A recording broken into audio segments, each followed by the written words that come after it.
साल 1959। अहिल्यानगर की मिट्टी में एक जिद्दी सपना जन्म लेता है। नाम अजीत पवार। ना शहर का शोर, ना पावर का शोर। सिर्फ एक बात दिमाग में, काम बोलना चाहिए। ये कहानी किसी परफेक्ट लीडर की नहीं है। ये कहानी है एक रियल, रॉ और रुथलेस पॉलिटिशियन की। शरद पवार का भतीजा होना सिर्फ एक पहचान थी, लेकिन महाराष्ट्र के पॉलिटिक्स में उन्होंने अपनी जगह खुद बनाई। पॉलिटिक्स में आए तो धीरे नहीं चले, दौड़ पड़े। महाराष्ट्र की असेंबली हो या मंत्रालय के कॉरिडोर्स, अजित पवार का एक ही स्टाइल था।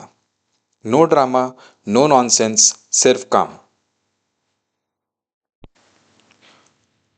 Water resources, finance, deputy chief minister, ये पद सिर्फ कुर्सी नहीं थे, ये जिम्मेदारियां थी।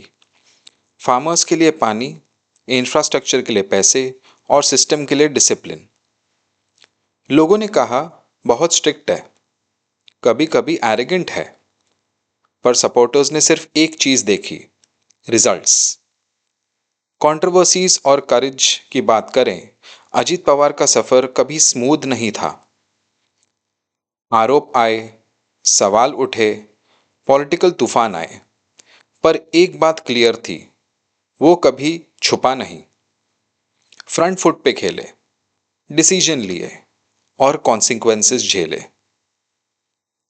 पॉलिटिक्स में सबको पसंद आना आसान होता है, पर अजीत पवार ने चूज किया स्ट्रांग रहना, पॉपुलर नहीं।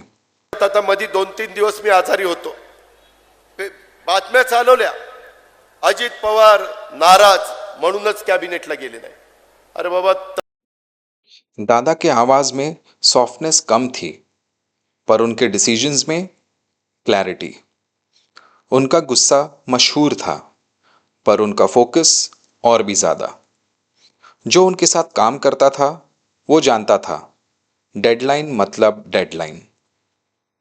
अजीत पवार सिर्फ एक नेता नहीं थे, वो एक एरा थे। महाराष्ट्र की पॉलिटिक्स का एक ऐसा चैप्टर जिसमें कॉम्प्रोमाइज कम और कन्विक्शन ज्यादा था। उनकी कहानी हीरो विलन वाली नहीं है, उनकी कहानी है एक कर्मयोगी की।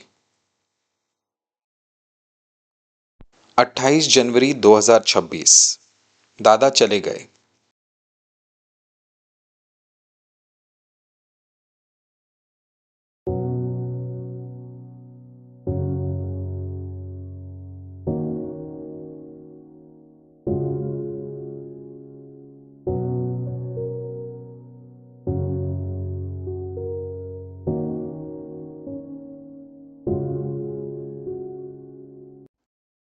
आज सियासत से ऊपर उठकर सिर्फ एक बात कहनी चाहिए, विचार अलग हो सकते हैं, पर इंसानियत एक होती है।